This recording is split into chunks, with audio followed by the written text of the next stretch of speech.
Hey, there you are. I knew you'd be back. Patrick Anderson here. So excited to be with you. Your local realtor with RE/MAX Results here in Minnesota. So excited to be with you now. It seems like the snow is gone for now. I'm just wondering, I'm looking at my watch wondering, when are we going to get that next snowfall here? And it's just getting warmer and warmer, just incredibly blessed. That we are through those kind of darker winter seasons, raining all the time. You know how it is in Minnesota here. But anyways, hey, wanted to talk to you today about something really exciting, something I love talking to sellers, talking to buyers about the process of going through these transactions in real estate. And as crazy as the market is right now, there's definitely a lot of different techniques. I want to talk to you today about the 3 top techniques that we use as realtors in the market, especially when it's super competitive like it is right now. We are in still a heavy seller's market. We're seeing tons and tons of offers, waiving inspections, the list goes on. We are in a super low inventory market right now, which is going to drive the buyers insane. Interest rates are still hanging around 5%, 6%, I believe. And we are definitely heading towards more of a shift. I know, through the country, they're saying that there's been a major shift already. I had not seen that shift here in Minnesota. The market's still stronger than ever. There's still buyers that are definitely opening doors on the regular. So want to talk to you today about three different techniques that we use as realtors to help lower the stress in selling a property and buying and just making that transaction. It's if I have to sell, so then I have to buy. And we are here to consult with those individuals and to say, hey, listen, there's a lot of different avenues you can take. And I'm going to share with you today 3 of those, which I often talk to my sellers about in making it a smooth and stress-free transaction. Okay.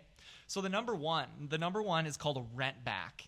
It's called a rent back because it purely just says it right there, because the sellers are going to be renting from these buyers. So seller puts their property, they list their property, and they get it under contract, right? Well, they get it under contract, and what happens is they're typically saying, okay, so I want these proceeds, and I want the cash from the transaction. There's some reason why they want the cash and the proceeds, why they want it more early, so that they're going to have that cash in hand once they close, right? Well, once they close and they have the cash in hand, then they've already signed an agreement called a rent back that allows them to rent for a certain number of time. This is definitely negotiable. The sellers in today's market definitely have the leverage. They can control the market. They can control the situation exactly how they want. And that's just what we're seeing in this market. It's incredible. But they'll be able to rent, and they'll be able to pay either for a lump sum amount at closing. They'll be able to rent from that property a couple months, whether it's even 1 month. Sometimes it's a couple weeks, that the sellers are needing to put another house under contract so that they can move confidently and they can move as stress-free as possible. They'll typically sign a rent back. In a rent back, they are able to negotiate with the buyers on how much they're going to pay a month for rent, to rent the property, right? And so after that, they're able just to either do a lump sum or they can pay as they go in that transaction until they're able to move to their new property. So number 1 is called a rent back. It's something that we use all the time in real estate, that we oftentimes talk to sellers about, but it is not the number 1 thing that I would recommend. Actually, the number 1 thing I would recommend is going to be number 3 that I'll share with you. But now we're on to number 2. So number 1 was rent back. Number 2 is called a bridge loan. A bridge loan is a short-term loan. It specifically does have higher interest rates, and it's used a lot for investors. It's used a lot for individuals who are going through where they need money on hand, right? They need money on hand to purchase that next property, and what they're going to do is they're going to take from the equity. They're going to take from the equity in the property, be able to open up a short-term bridge loan on the next property, and it's going to help smoothen the process of purchasing the property. Typically, it's a 1 to 2 year loan that they're going to do, and once they get into that new property from that bridge loan, they're going to be able to refinance and then hopefully get a better interest rate. But hey, bridge loans are typically used for investors. They're used for individuals that maybe they have bad credit, maybe they're going through some distress, maybe it's a distressed property. They're going to be able to do that in a short-term bridge loan, and then they'll refinance. But it allows individuals to, typically individuals are, they have to have a large chunk of equity on that house that they currently live in now. It needs to have quite a bit of equity. I'm not sure on the exact percentage, but they do need a large chunk of equity in order to get that. So that's number 2 is a bridge loan. Talk to your lender, talk to me if you have any questions whatsoever, and I'll be able to lead you in the right direction, okay? Number 3 is my absolute favorite. I think it's the easiest. It can get stressful if you think about it too hard, but it's really not. Very smooth transaction, very smooth process. As long as the numbers line up, right? You got to cross your T's, dot your I's, and make sure that it's a smooth transaction. So the third one is to just close on the same day. Now, when we close on the same day like this, we know that the property is going to sell so fast in this market.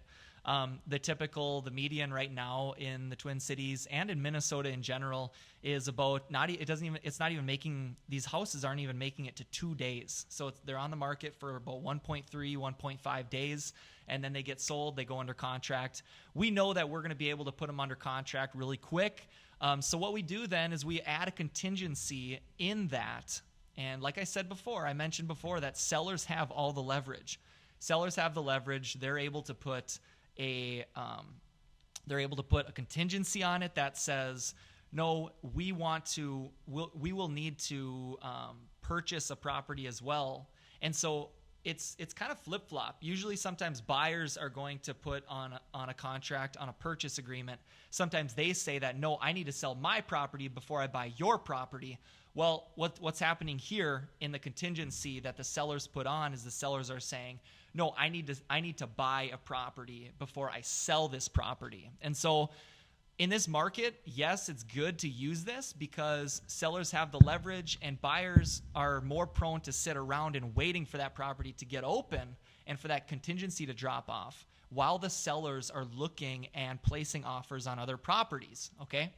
So yes, it might be a little bit more time consuming, but I truly do believe that closing on the same day is the best way to go about it. Yes, it can get confusing with, well, when are we going to close? When are this and that, this and that? The sellers are going to want to close. Let's say my clients are the sellers. They're going to want to close on their house early on in the day before they purchase. Okay, they're going to want to close on the property early on in the day. Say the closing day is on June 30th.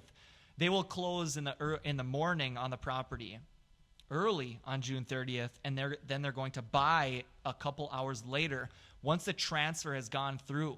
Because then typically they're just going to roll that. They're going to roll those proceeds. They're going to roll the cash into the next property and be able to close effectively and be able to close as stress-free as possible. So there's that little contingency for closing on the same day that they're going to be able to use and have the leverage in the market to do that. So yeah, guys, these are the three things in helping sellers go through a stress-free process.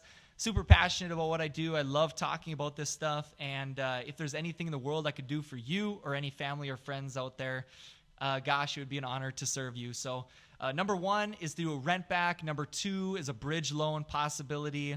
And number 3 is just to close on the same day and have that contingency. So, hey, thank you so much, guys. God bless to you, your families, and take care. Patrick Anderson, your local realtor, RE/MAX Results. Bye-bye now.